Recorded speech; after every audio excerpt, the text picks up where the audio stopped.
From The Australian, here's what's on the front. I'm Claire Harvey. It's Friday, August 29, 2025. Brittany Higgins' $2.4 million Commonwealth payout is up in the air after her defamation loss in the West Australian Supreme Court. Her former boss, Senator Linda Reynolds, is suing the Commonwealth over the way the compensation process was carried out. What do you call an environmental agenda? The new Environment Minister, Murray Watt, says he'll drop the nature positive label championed by his predecessor, Tanya Plibersek, after it flopped with voters and business owners. Plus, he'll slash green tape in a last-ditch effort to meet the government's 2030 emissions reduction targets. Those stories are live right now at theaustralian.com.au. Some of Australia's elite doctors are caught up in wild allegations of racism, bullying and misconduct amid denials and blame shifting.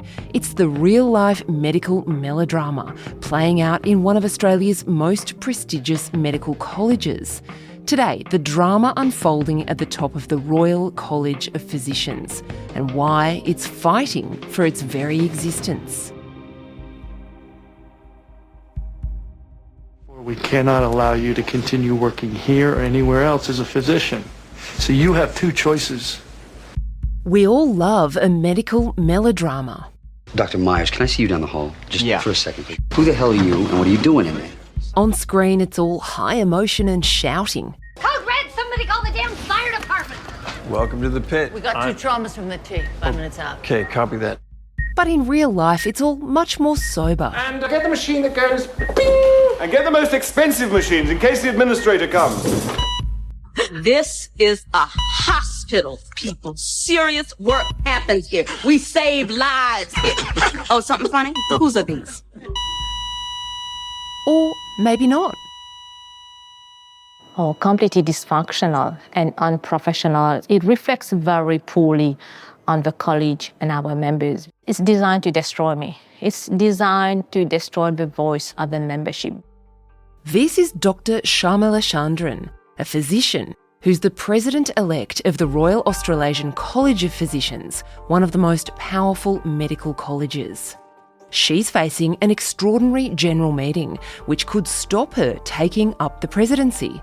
And it's all part of a huge stoush within this elite doctors' union over its very reason for being. I'm very proud to be a physician. I'm very proud to serve a college, and I ran for it to give it the best bet. I did not run for it to break it. Swirling around the drama are allegations of bullying and even racism, which are denied by other members of the college's governing body. A series of stories by the Australian's health editor Natasha Robinson have blown up and got everyone in medicine talking, because this is potentially an existential crisis for the kinds of bodies that set the standards for how patients are treated. Natasha Robinson is the Australian's health editor. Natasha, there's been a long-running dispute in Australia between governments in the states and at the Commonwealth level and specialist medical colleges. There's been accusations over the years that the specialist colleges act like a bit of a boys' club. They control the number of specialists who are allowed to practice. The accusation from the government has often been that this is a way of making sure they earn a lot of money, creating scarcity, basically. What's happening now in relation to colleges, and what's the counterpoint to that argument?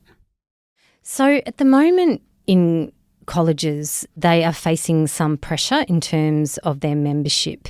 And that is because people are still able to be registered and practice as a specialist practitioner, even if they do their continuing professional development not with their home college.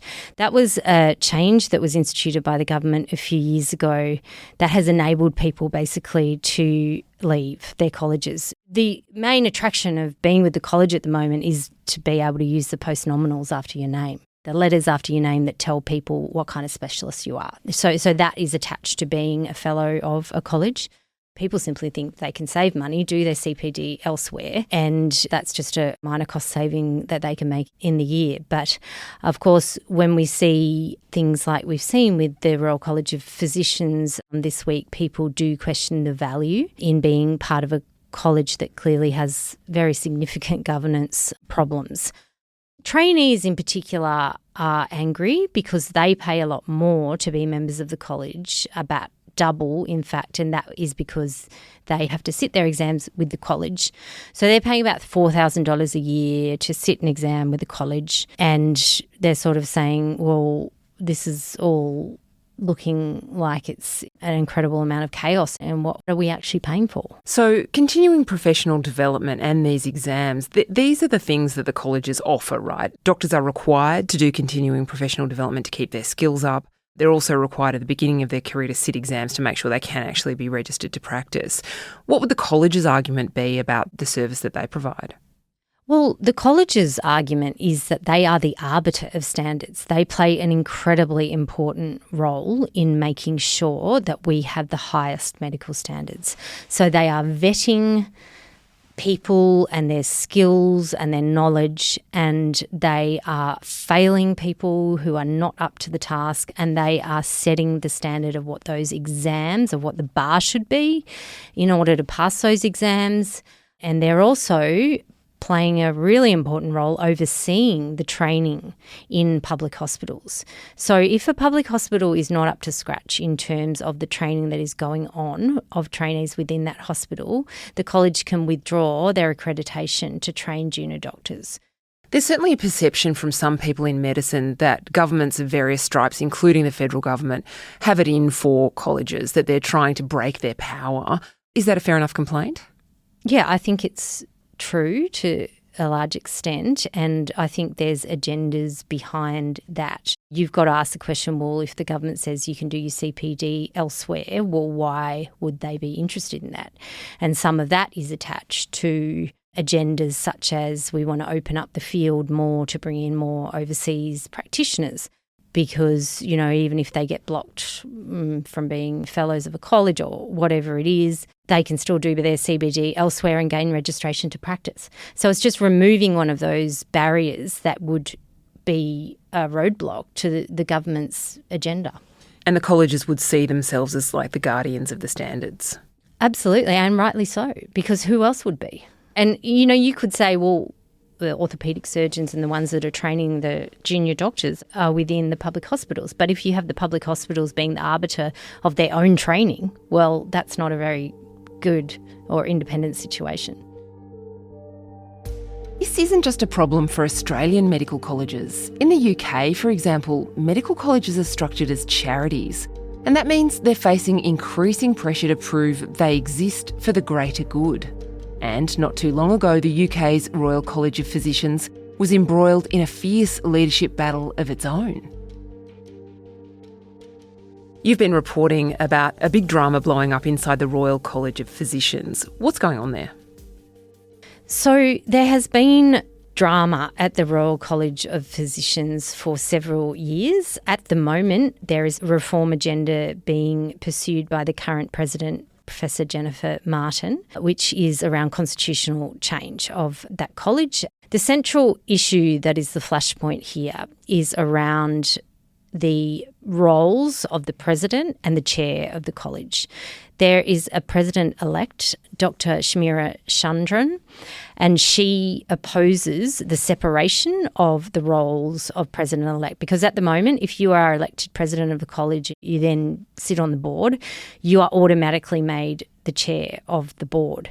And part of the reforms that Professor Martin is trying to institute is to instill a greater level of independence on the board and a separation of those roles of chair and president. And that sounds very reasonable and is in line with governance reforms that have been enacted at other colleges. However, Dr. Chandran is opposed to this, not for reasons of not wanting to have, you know, better governance, but the proposal is also attached to a suggestion that there should be a nominations committee who would put forward candidates for president.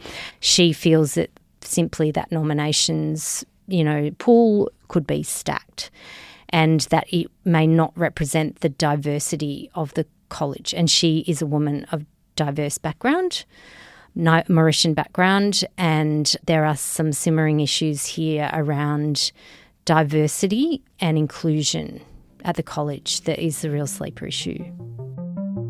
Coming up, So how does diversity play into this drama?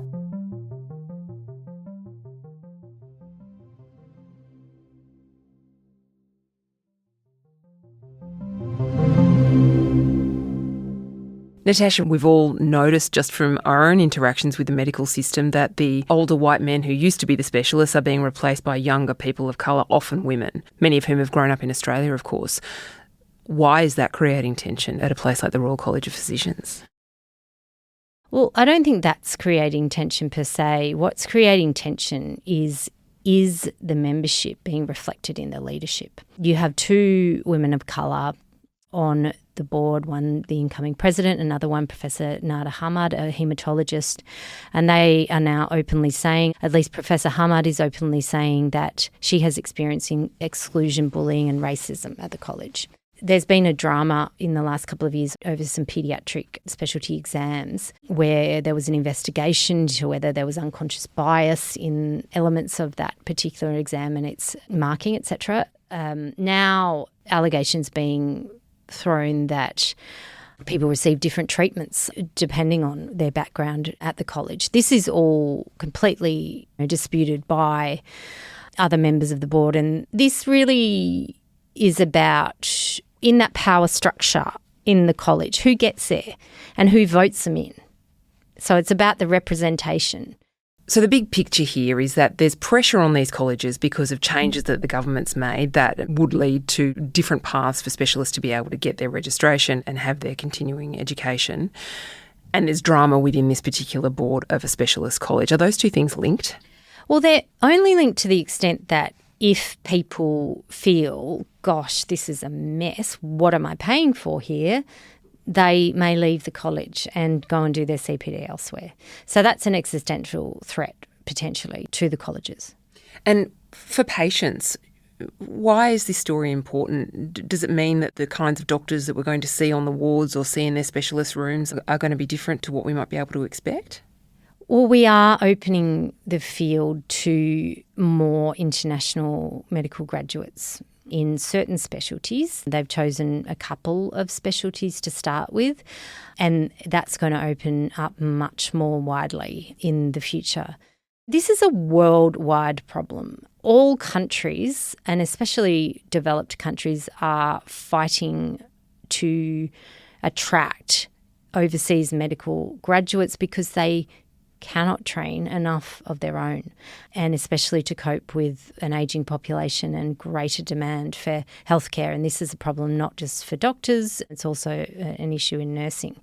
But what it does is it leaves developing nations and other nations who may not be as attractive to medical practitioners bereft of their specialist medical workforce. And this is a big problem in medicine worldwide, and it's definitely something that the World Medical Association has been grappling with. Natasha Robinson is the Australian's health editor. You can read her ongoing series right now at theaustralian.com.au.